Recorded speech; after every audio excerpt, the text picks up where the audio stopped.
Good morning, church fam. It's great to be with you all this morning as we continue these daily devotionals. And today we're going to talk about contentment. And so, what is contentment? Well, it's defined as the state of being mentally or emotionally satisfied with things as they are. And so, why would I bring this up today? Well, if you look around, even just these last few days, people's lives have been turned upside down. We've seen multiple plans canceled. We've seen investments lost, and uncertainty looms everywhere. And so, as Christians, we need to see, how do we find contentment in life right now, in this very moment? And we see the Apostle Paul write about this in Philippians 4, verses 10 through 13. And Paul writes this: "I rejoiced greatly in the Lord, that at last you renewed your concern for me. Indeed, you were concerned, but you had no opportunity to show it. I'm not saying this because I am in need, for I have learned to be content whatever the circumstances. I know what it is to be in need, and I know what it is to have plenty. I've learned the secret of being content in any and every situation, whether well-fed or hungry, whether living in plenty or in want. I can do all things through Him who gives me strength."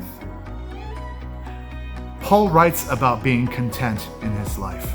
No matter the circumstances, the good times and the difficult times, Paul is choosing to be content. You see, contentment is a choice that he makes. Choosing joy is a choice that he makes on a daily basis. And why can he choose contentment though? Because of his focus on the Lord. He remembers that all of the grief that he may endure in this world, on this planet during his life, it can't be surpassed by the glory of heaven that is promised to him because of his faith in Jesus Christ as Lord. And so for us today, how do we choose contentment today? Well, the first thing is we have to remember that we exist solely for the glory of God. That is our main purpose, is to glorify God.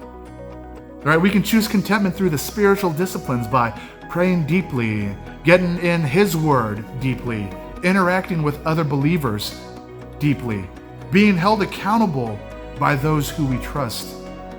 You see, in the midst of today's pandemic and all the uncertainty, at some point we have to gather ourselves and we have to move on spiritually. Because if we dwell on all of the disappointments of life all the time, then we're going to be ineffective in ministry.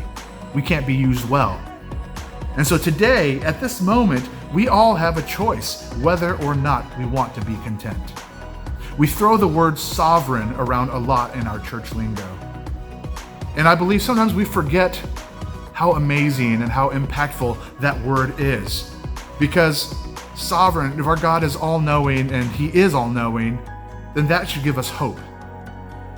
God's sovereignty shows us that He is faithful. God's sovereignty shows that He is good. God's sovereignty shows we need to trust Him. We need to know that He works all things together in His timing.